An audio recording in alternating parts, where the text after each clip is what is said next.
నిన్న ఈ రణవీందర్ సింగ్ బిట్టుకు సంబంధించినటువంటి కేంద్ర మంత్రి మాట్లాడితే ఇవాళ ఆయనకు సంబంధించినటువంటి దాంట్లో చాలా పెద్ద ఎత్తున విమర్శలు చేస్తున్నారు.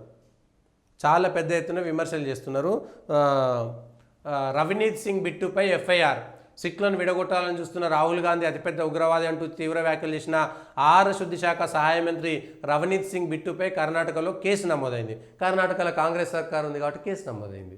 ఎక్కడైనా సరే ఇప్పుడు తను రాహుల్ గాంధీకి ఏమో స్వేచ్ఛ ఉంటుందట, అది అమెరికాకు పోయి భారతదేశంలో సిక్కులు స్వేచ్ఛగా తలపాగా కట్టుకోలేకపోతున్నారు, స్వేచ్ఛగా గురుద్వారకు పోలేకపోతున్నారు అనేటువంటి మాట చెప్తేనేమో అది స్వేచ్ఛ కిందికి వస్తుంది. కానీ అదే రాహుల్ గాంధీ వ్యాఖ్యలను ఎందుకంటే ఆయన సిక్కు కాబట్టి ఆయన వెంటనే స్పందించిండు, మాకు స్వేచ్ఛ ఉన్నది, భారతదేశంలో అంత బాగానే ఉన్నది, ఖలిస్తానీ ఉగ్రవాదుల మాటలే రాహుల్ గాంధీ మాట్లాడుతున్నాడు అనేటువంటి మాట ఈయన మాట్లాడితేనేమో ఎఫ్ఐఆర్ అవుతుంది. ఒకే విషయంలో రెండు ధోరణులు ఎట్లుంటాయి? ఆయన మాట్లాడితే స్వేచ్ఛ ఎట్లయితుంది, ఈయన మాట్లాడితే తప్పెట్లయితుంది?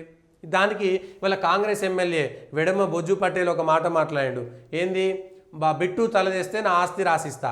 మరి కాంగ్రెస్ ఒప్పుకుంటుందా? ఇది కాంగ్రెస్ పార్టీ మంచిది కదా, కాంగ్రెస్ పార్టీ ఇట్లాంటి రవనీత్ సింగ్ బిట్టు ఆయన పాపం తప్పు చేసిండు అనుకుందాము, రాహుల్ గాంధీని విమర్శిస్తే మీరు మాట్లాడి ఆయన తల తీసుకొస్తా అంటే మంచిదేనా? ఇది మీ సంస్కృతి, కాంగ్రెస్ పార్టీకి సంబంధించినటువంటి సంస్కృతి ఇది. అంటే ఇట్లా అందరు తలలు తీసుకొచ్చినటువంటి దాంట్లో ఇంతకుముందు గతంలో కూడా గాంధీ కుటుంబాన్ని వ్యతిరేకిస్తూ గాంధీ కుటుంబాన్ని విమర్శిస్తున్నటువంటి వాళ్ళు ఎవరైనా తలలు తెగిపోతేనో నాలుకలు తెగిపోతేనో రోడ్ యాక్సిడెంట్లలో లేకపోతే ప్రమాదవశాత్తు చనిపోతేనో అవన్నీ కూడా వీళ్ళకే సంబంధం ఉందా? ఈ ప్రశ్న ఉత్పన్నం కాదా? ఇవి మాట్లాడే ముందు అవతలవాడు తప్పు చేసిండని చెప్పి మళ్ళీ మీరు అదే తప్పు చేస్తే వానికి మీకు తేడా ఉన్నది. అవతల వాళ్ళ తప్పు అని మీరే విమర్శించారు కదా, తప్పు చేసిన వాడిని శిక్షించేటువంటి ప్రయత్నం చేయాలి, కేసులు పెట్టి సరిపోయింది. మళ్ళీ మీరు అదే రీతిలో అదే తరహా భాష మీరు మాట్లాడిన తర్వాత వాళ్ళకు మీకు తేడా ఉన్నది. ఇది మనం చర్చించుకోవాల్సినటువంటి అంశం. కేవలం రాజకీయంగా హెడ్లైన్లలో ఉండాలి, మీడియాలో ఉండాలి కాబట్టి, లేకపోతే శీల పరీక్షలాగా మేము కాంగ్రెస్కి విధేయత ప్రకటించడం కోసం ఏది పడుతుంది మాట్లాడేస్తారా? రాహుల్ గాంధీ గారు కూడా అమెరికాకు పోయి భారతదేశంలో సిక్కులకు స్వేచ్ఛ లేదని మాట్లాడమంటే మళ్ళీ అదే విషయంలో ఈ ఈయన ఎవరో పన్ను ఉంటాడు కదా, ఇది ఖలిస్తానీ తీవ్రవాదానికి సంబంధించినటువంటి వ్యక్తి పన్ను అనేటువంటి వ్యక్తి, ఆయన కూడా కేసు వేసిండు. ఈయనే నా హత్యకు కుట్ర చేసింది భారతదేశం అని పన్ను అనేటువంటి ఖలిస్తానీ తీవ్రవాదులకు మద్దతు ఇచ్చేటువంటి వ్యక్తి ఆయన కేసు వేసిండు. మరి వాళ్ళ ఎవరు ఏం చేయాలి? దీన్ని ఎక్కడో ఇంటర్లింక్ ఉన్నట్టు కనబడుతుందా లేదా? మనకు ఎవరి వ్యాఖ్యల ఆధారంగా చేసుకొని ఈయన రాహుల్ గాంధీ వ్యాఖ్యలను సమర్థించిండు. ఖలిస్తానీ తీవ్రవాది, భారతదేశంలో సిక్కులకు స్వేచ్ఛ లేదని చెప్పినటువంటి దాన్ని ఖలిస్తానీ తీవ్రవాది మద్దతు ఇచ్చిండు రాహుల్ గాంధీ గారి మాటలకి.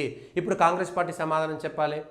ఈయన కేంద్ర మంత్రి వ్యతిరేకించిండు, మేము సిక్కులం చాలా స్వేచ్ఛగా ఉన్నాం, అనవసరంగా కాంగ్రెస్ రాజకీయాలు చేస్తున్నది, ఇది ఉగ్రవాద మాటలు మాట్లాడుతున్నటువంటి పన్నుకు మీకు పెద్ద తేడా లేదనేటువంటి మాట మాట్లాడితే ఇవాళ అదే పన్ను కూడా భారతదేశం మీద కేసు వేసిండు అమెరికాలో, నా హత్య కుట్ర చేస్తున్నారని. ఇవి భారతదేశంలో, ఎందుకంటే కేవలం ఉచిత పథకాలు ఇచ్చి నాకు 5 కిలోల బియ్యం వచ్చినాయా, నా ఇంటికి 1000 రూపాయలు వచ్చినాయా, 2000 పెన్షన్ వచ్చిందా లేదా అనేటువంటి ఈ వ్యవస్థలోకి నెట్టివేయబడ్డటువంటి భారత ప్రజలని ఇంకొక వ్యవస్థ ఒకటి ఉంది అనేటువంటిది ఎప్పుడు మనం తెలుసుకుంటాము?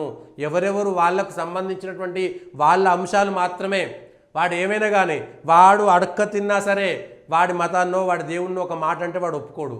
కానీ మనమేమో మనకు 10 రూపాయలు ఇచ్చి సారా వస్తే మనం దేవుని తిడతాం, మనం ఏదైనా తిడతాం. ఈ ధోరణి మనం ఎప్పుడు బయటపడతాం అనేటువంటి విషయం మనకు తెలియదు. అప్పటిదాకా భారతదేశం బాగుపడదు.